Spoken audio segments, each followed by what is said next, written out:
Hey snipers, I'm back with another video where I'm going to talk about the best trading setup that you can have on your screen for day trading options.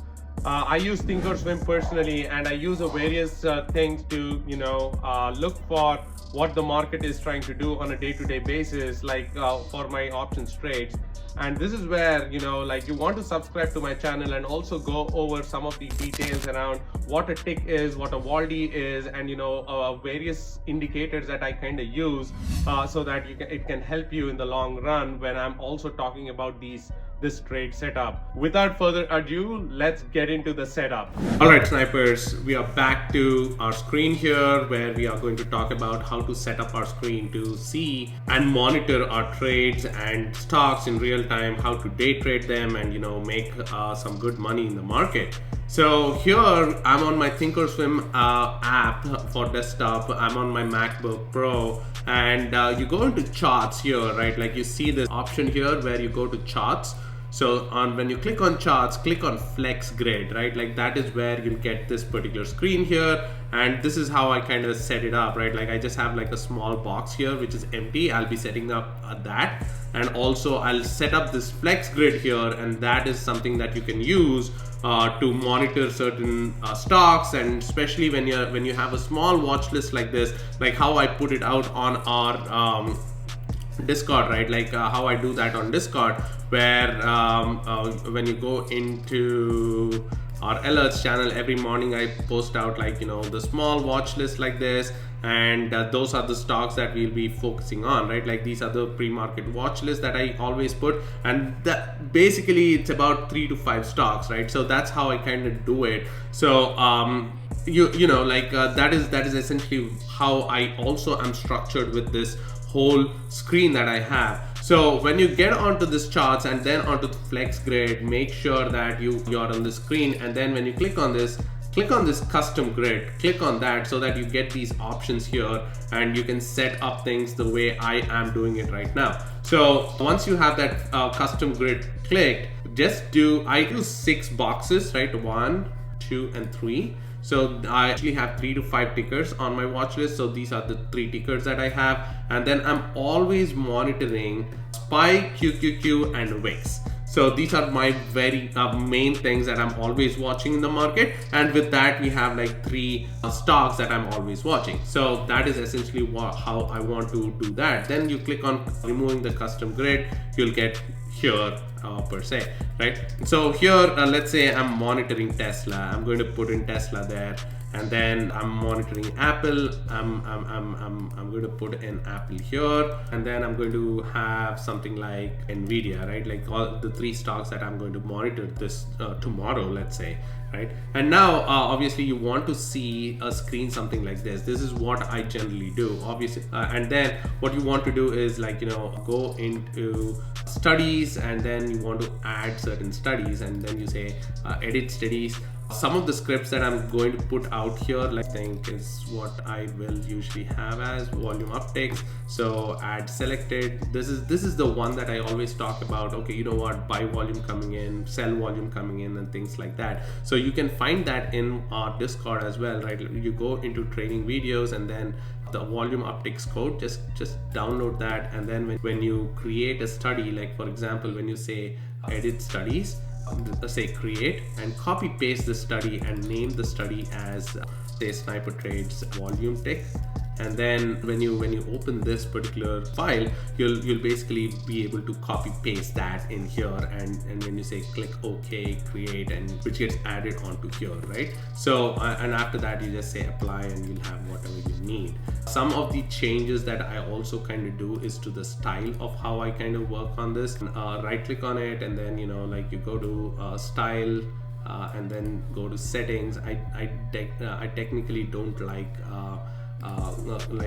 these hollow candles, right? So definitely make sure you have like color as symbols ticks enabled when you are using the volume script, because that will definitely tell you like, okay, is this buy volume or sell volume? And that's how I kind of tell you also like is there something that I'm looking for, and with respect to buys and sells. If you all remember, right, like here also I keep telling you, oh, you know what, Tesla has some buy volume going up, sell volume now now don't touch it and things like that. You see how the candle lights are basically lit up here, right?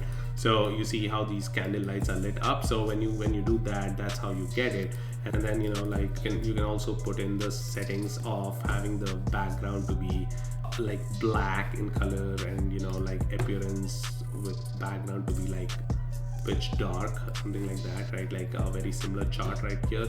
So this is how you want to set up your charts with all that. And then what you do is say save style, and that's where you save a style, right? Like I already have a style that I'm saving, and once you save that, this is how you can do it, right? Like you can just go load style and then say sniper trades, and you get the style that you want. The same thing here, where you go back and say again, go back to load style and then sniper trades, and there you go. So you have the style that you're looking for on the chart.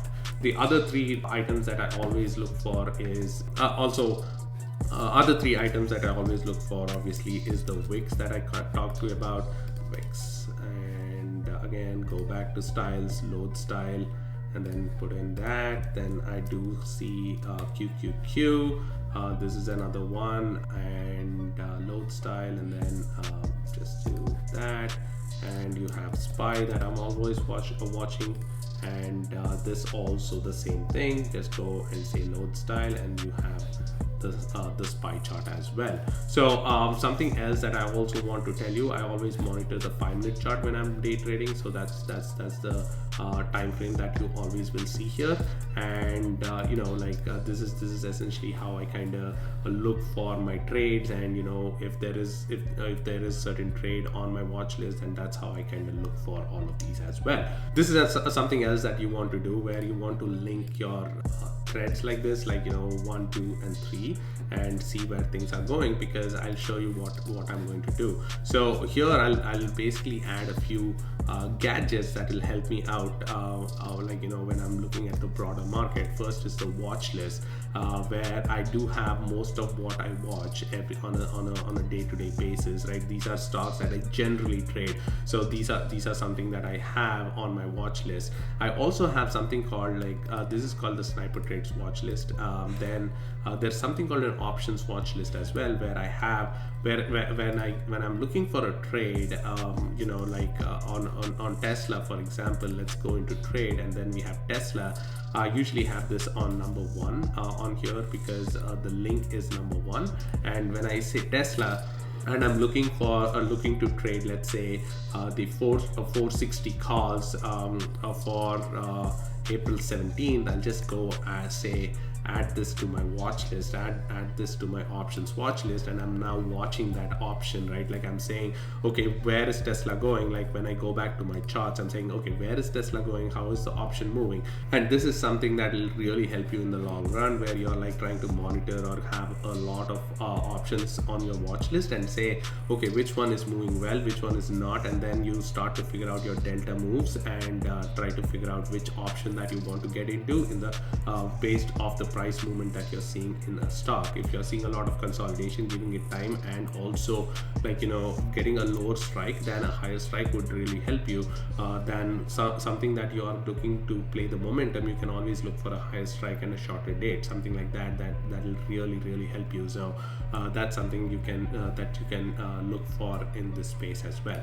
So that's mostly what I have here, right? Then after that, I also add another gadget, which is basically called the news gadget, where I usually add 3 of these, right? Like because I have three stocks on my watch list, so I have 3 of these going on: live news, and then you just click again, hit on live news. So go and link this up like 1, 2, and 3. So what this gives you is live news on Tesla, live news on Apple, live news on MSTR. The 3 stocks that you are having on your watch list is something that you will have on here as well, so you get the live news. So you can always load this thing up a little bit, so you can just scroll through.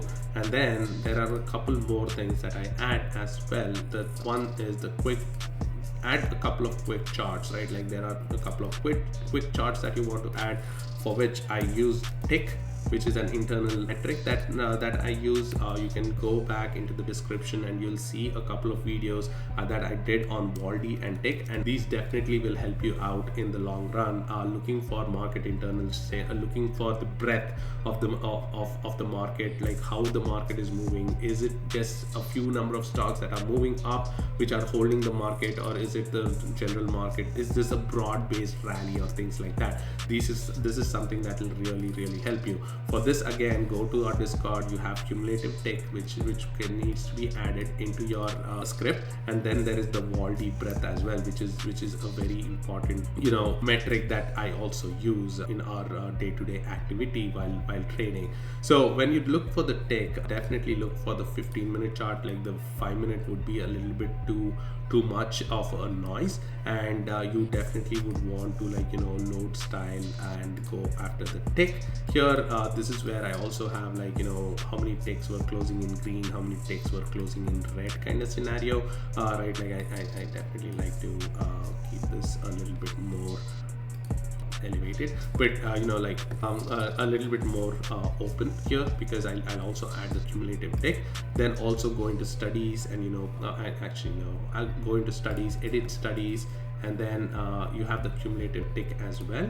So apply that, and then you have what's the high tick, what's the low tick, and then you'll also look for where you can get the cumulative tick. Like cumulative tick gives you since the open of the market, how the market is trending up, and then you see on Friday last week before this recording how it kind of trended down after, how it kind of shows up on the chart as well, right? So that's something that you want to look for.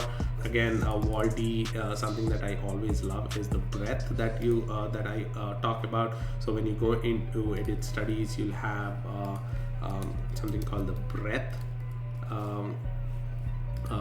script, and then you'll have add again you'll have this inside the Discord, and you can use that, do that. You basically will get the breadth script here, and all that you need basically tells you how strong Nasdaq is versus NYSE.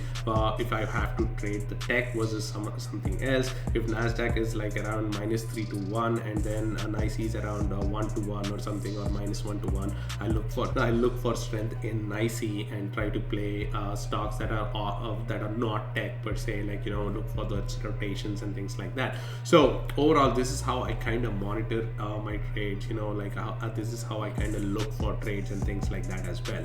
Apart from this, there's another way to look for trades as well, where I also love looking at the 5-minute, 15-minute and the daily chart.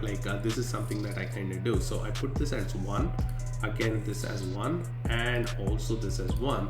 And what I do is I tend to put these as 15 and daily, and this is where I kind of look for trades as well. Now you're monitoring a 5-minute, 15-minute and a daily. You are looking for trade, getting into the trade. So once I narrow it down to just 1 or 2 trades, if you know me, I'm never usually in 5 or 10 or 100 trades. I'm always in 1 or 2 trades, because it's easy to monitor, it's easy to understand where your risk is, where your reward is, and you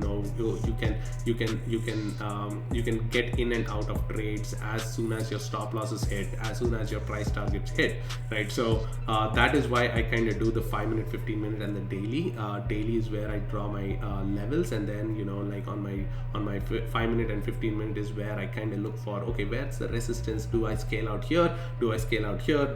Where is my next stop loss or my trailing stop loss and things like that? And that is how I kind of trade as well. So I hope this particular tutorial helps you in managing your trades and getting that trade set up on your screen, so that it can help you to get in and out of your trades faster and easier without any emotions in the market. So I hope you like it. Do subscribe to my channel. Check out the links below for Waldy and what the Waldy and the tick is. Definitely give me some feedback around what you think about this particular setup, and if there are any improvements that I make over time, I will definitely make a new video again, and we can go from there. Thanks a lot.